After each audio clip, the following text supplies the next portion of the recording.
Hello, everyone. Welcome to my presentation. I'm EmilyMeachon, and I will be sharing a practical lesson I did with some master's students last fall on measuring gait in the lab. Engaging lessons with active student participation help to facilitate learning in higher education. Practical lessons, with the example of visiting the lab, are valuable for student learning. It's ideal to use existing resources in teaching wherever possible, especially when it can be valuable to link those resources to real research. And in our case, we have a gait lab to measure walking and running with a pressure sensor mat. So linking this existing resource to an example from daily life, as is particularly motivating for student learning, we came up with the example of testing the ability to text while walking. The course was a seminar for master's students at the University of Basel. It was called Motor Development Across the Lifespan, with 14 graduate students, and they all walked once without a task, just a normal walking pace with no other instructions across a gait-right pressure sensor mat. And again, walking at a normal pace. However, they were instructed to compose a text message during this walking situation.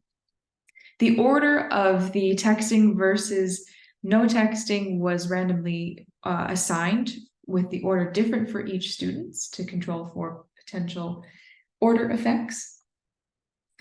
And we used recording software to monitor the gait-right activity in real time, so students could watch the live feed of the footprints coming up in a pattern like you see above, as their classmates were walking across the mat. The people walking across the mat, though, were not able to see their footsteps. They just looked at a blank screen. We measured a few key gait variables like time, velocity, step count, step length, cycle time, and stride length for each foot. We also looked at the differences in step time, length, and cycle time overall. There were no practice effects observed from the first to second trial, independent of whether they were using their phones or not. However, there were differences within participants for the condition of texting or not texting. Here I've put it without their phone or with their phone. In green, we can see several gait variables that increased with phone use, including time, step time, and the stride time difference. And in red, the variables which decreased with phone use or while texting, including velocity, cadence, and step length. Generally, there was a pattern of more time, lower velocity, reduced cadence, and shorter steps taken when texting compared to walking alone with no phone. Anecdotally, the students were quite surprised at this result, though it aligns with existing research. They really expected that their gait would be very similar. They tried really hard to walk normally while they were texting. So they were surprised by these results and all the more interested in learning about them. The analysis was described in detail and results interpreted as a class. And then students were given access to the data, as well as a step-by-step guide to rerun the analyses on their own. The first page of the guide is on the right for reference. Overall, the lesson enabled students to actively take part in measurement of gait. They could see their fellow classmates go through the process and what it looks like from the researcher's perspective to observe the footsteps appearing and what gait variables we measure and so on.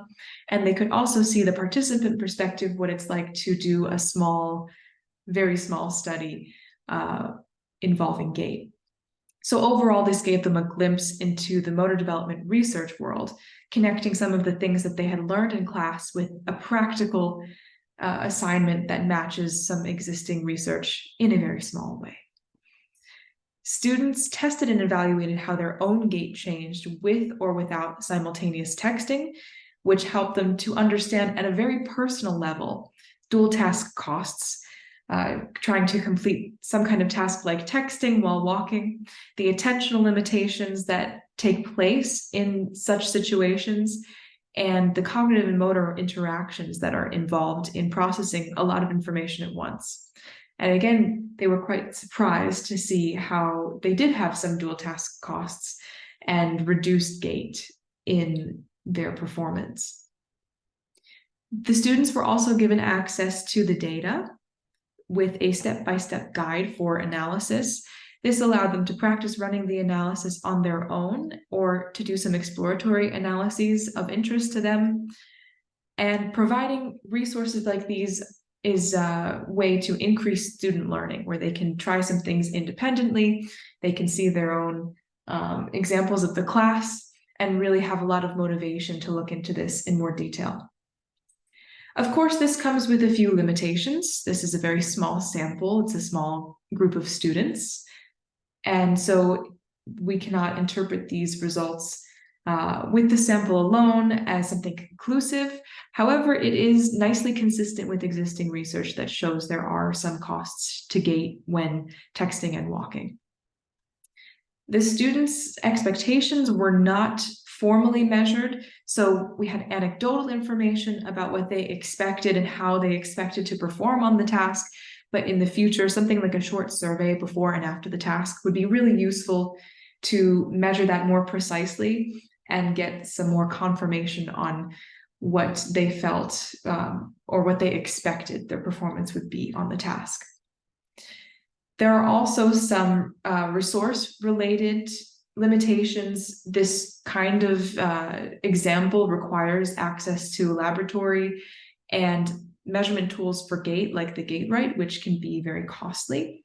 So one alternative could be manually using a timer, stopwatch, and creating a start to finish line and counting the steps that take place when walking between those lines. In this case, this was a group of students that all did have smartphones and had been using them for some time, but this kind of task would presume that the students would have this kind of access and use phones regularly. So if applying this to other groups where this might not be as prevalent, a tech-free alternative like reading a passage or writing on paper could be used instead. We also exclusively measured gait and didn't measure texting performance, but it would have been interesting to see maybe if they typed at a certain speed or wrote a certain amount of letters while walking compared to texting while sitting. Thank you very much to my co-author, Dr. Alexander Grobe from the University of Basel, and to all of you for your attention.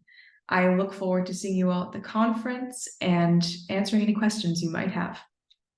Thanks.